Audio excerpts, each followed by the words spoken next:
Thank you very much. And good day to everybody. I first visited this building about a year and a half ago. I was taken here by Friso and his colleagues. It was a miserable winter's evening, raining, and the building was empty and dusty.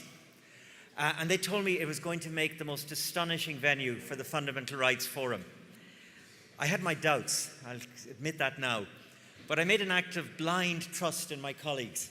And I said, okay, let's go with this building.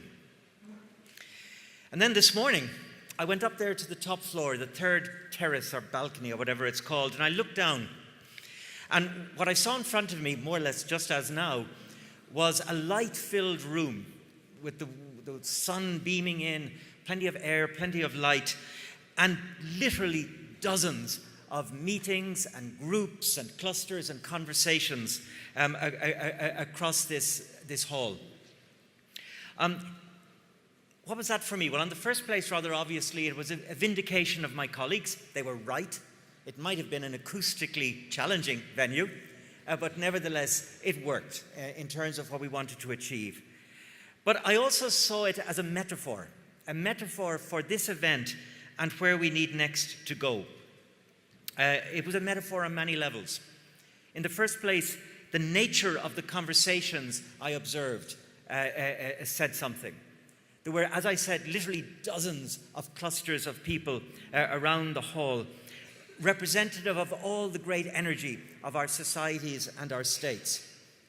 And a reminder, obviously, of the need for such conversations, for such engagements, if we're to make any progress. I've just come from a meeting of government representatives just a few minutes ago who also told me that they had a chance here to meet with civil society in manners that would not be possible back home. A second metaphoric message that this room gave to me this morning was literally the sunlight, and it's in my eyes right now, so I actually cannot see any of you.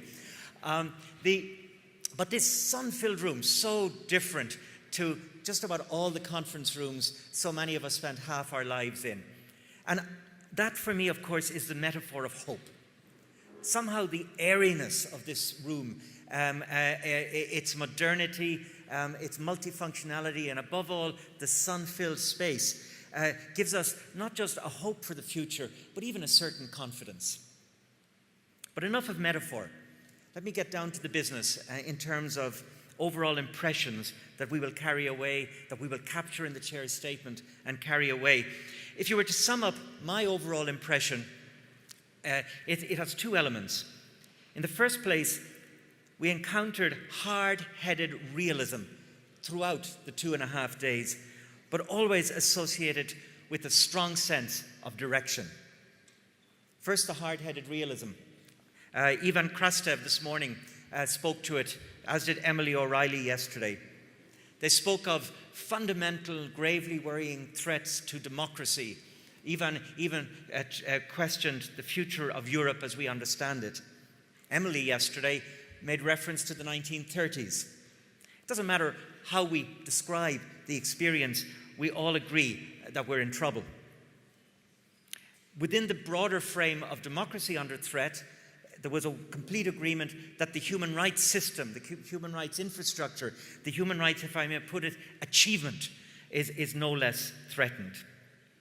Pope John Paul II called human rights the greatest achievement of modernity, and it appears that we're at risk of losing it right now. And what's more, I heard more than one person in the last 2.5 days say, it'll get worse before it gets better. But that said, the strong view that I have picked up from every plenary and from every working group I attended is that it will get better. I sensed there was a strong sense of the direction. The first thing about a direction is we need to know where we're going. And we have been given the destination point by numerous speakers. It was captured, I thought, very well by Femi Oluwole, who said on the first day, and I quote, "If we make a balance between the weak and the strong, then it's a lot easier to create the sense that all of us belong."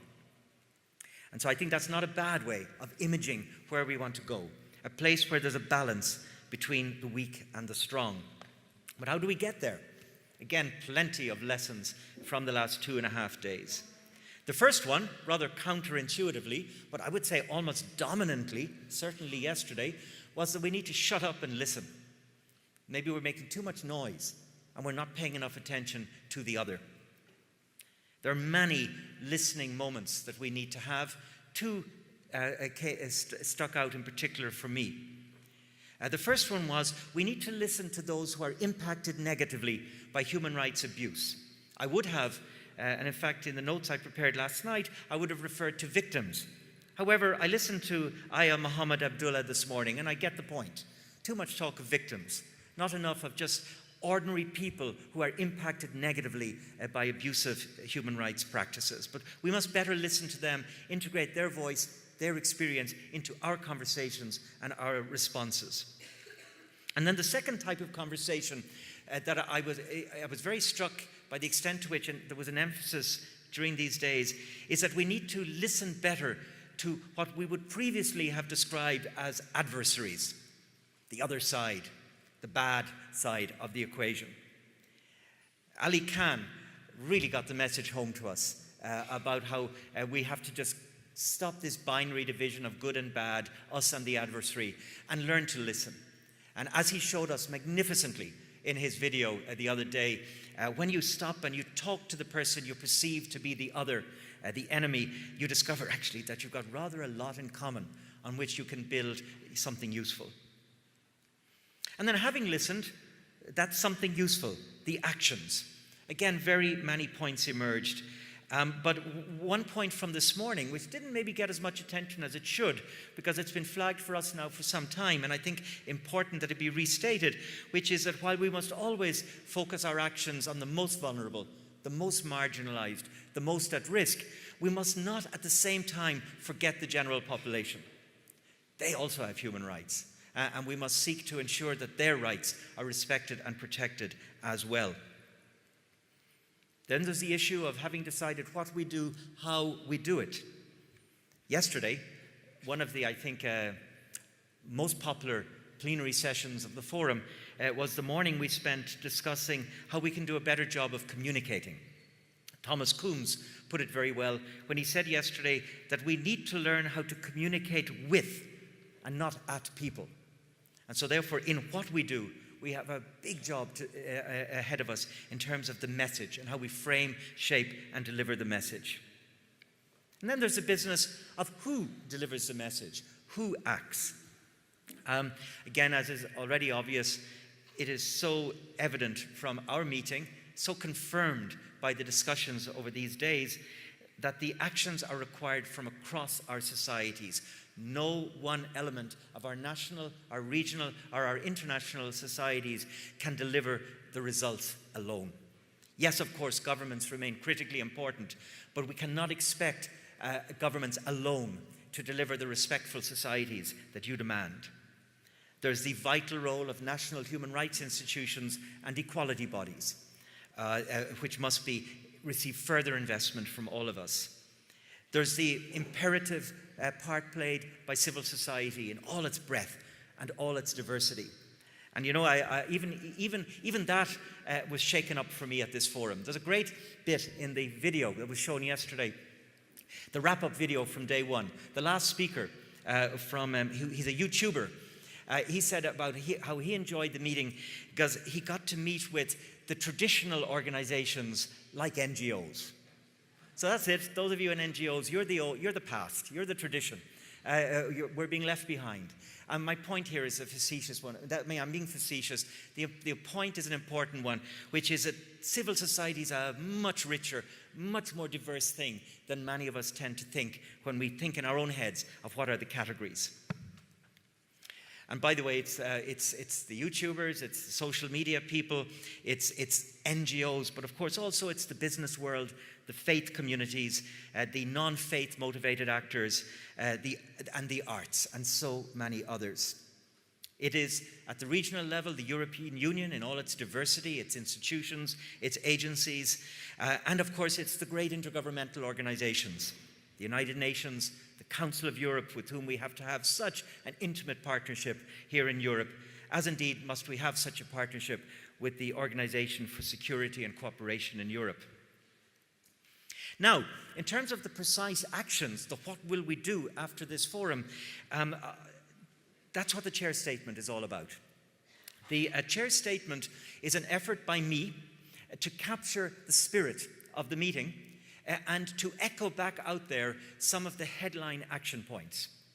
I should say right from the outset, it's not a report, it's not a set of agreed conclusions, it's certainly not comprehensive, because that would be impossible. It's an effort to capture the spirit and the headlines, but in a meaningful way, so that you can take the action points and work with them to make a difference. Now today, already, as soon as I finish speaking, you will receive a preliminary draft of the Chair's statement. We call it a preliminary draft out of respect for the need to capture everything that has happened here, to take account rather, of everything that has happened here, including what happened this morning. And in order to have this ready for you now, it had to be prepared rather earlier this morning. And so therefore, preliminary draft today, and in October, a full final version will be distributed to all of you. As I said, the statement contains many action points, and they are directed to all the actors, all the energies of our societies, to all of us, in other words. Many of the recommendations are directed to the Fundamental Rights Agency, and so I cannot speak to the recommendations delivered to anybody else, but I can already speak to the proposals made to the Fundamental Rights Agency. And on the basis of those proposals, I'd like to wrap up my words to you this morning with 6 commitments that the agency is making to you as we prepare to go home. In the first place, the agency has heard confirmed from you that the architecture for the protection of human and fundamental rights is under threat in different ways.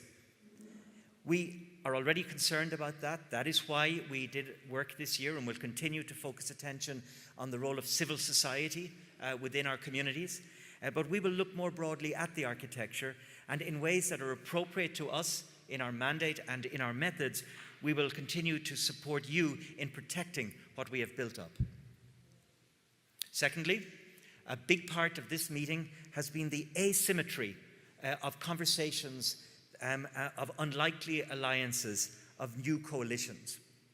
In order to continue such asymmetrical building of an invigorated community, you need to meet. And so the agency will continue to use its, if I may put it like this, its convening power to create opportunities for you to meet in unlikely compositions. And we believe that's important to maintaining the energy towards the future. Third, we've heard very strongly from you throughout the forum the point I made earlier that arguably the primary drivers of change in terms of more respectful, rights-based societies is the citizen, is the people, is the voters indeed, is all of you across EU member states. However, in order for you and for the social movements to achieve what they're seeking to change, to hold politics to proper account, you need hard evidence and data. And I would like to, not for the first time, but rather to recall the extent to which we are generating data that you need, that you can use as you pursue your human rights project at national levels. You know about our work. It's reflected in publications all around the room over the last 2.5 days. It's our surveys, it's our analysis, it's our thematic examination of some of the most sensitive themes in the European Union, including, for example, the periodic, now once every 8 weeks, reporting on the human rights dimensions of the migrant situation in the most impacted member states. But the point here is, use the Fundamental Rights Agency data. It's for you as much as it is for anybody else. The fourth of my 6 points is the strong message. I walked past one of the busiest working groups throughout this forum, has been the convening every day about human rights cities and about local initiatives. And that's testimony to the importance given by this group to the local effort to bring about the human and the fundamental rights change. And again, I want to assure you that it is now a matter of Fundamental Rights Agency policy also to get local. We need to drill down to the village, to the street, to the town, if we're to figure out what will really make a difference. We've already embarked quite deeply in this approach in our work in support of the Roma communities, but you will see us increasingly engaging in this way on issues of social integration and indeed in supporting the Human Rights Cities movement. 5th of the 6th, we did a great job yesterday presenting a session on how to communicate better. We produced the fanciest looking publications I've seen since I took up this job on the 10 tricks or whatever it is on how to message. But you know, it's one thing to tell you how to message, it's another thing to message better. And so the 5th assurance I will give you is that the Fundamental Rights Agency will not just talk the talk of how to message better, it will walk the walk. We need to learn better how to convert our products based on the learning that we've done in the last few months. And 6th and finally, Fundamental Rights Agency is an EU entity, an agency of the European Union. It has a unique role as an independent centre of excellence and advice to support the EU institutions to do their job, to support them to carry out their responsibilities in full compliance with fundamental rights. And I want to assure them and you this morning that we will stay focused on this as our core duty, to support the European Union to deliver the Europe of values. But that's more or less enough from me. I just want to say, in wrapping up my own words, that I very much look forward to leaving this building with you, to walking arm in arm with you as we go forth in our carrying out our shared and our precious responsibility. And if you'll allow me to destroy one of the best known quotes of John F. Kennedy, let's go out there together, arm in arm, asking not what human rights can do for us, but rather what we can do for human rights. I thank you all very much.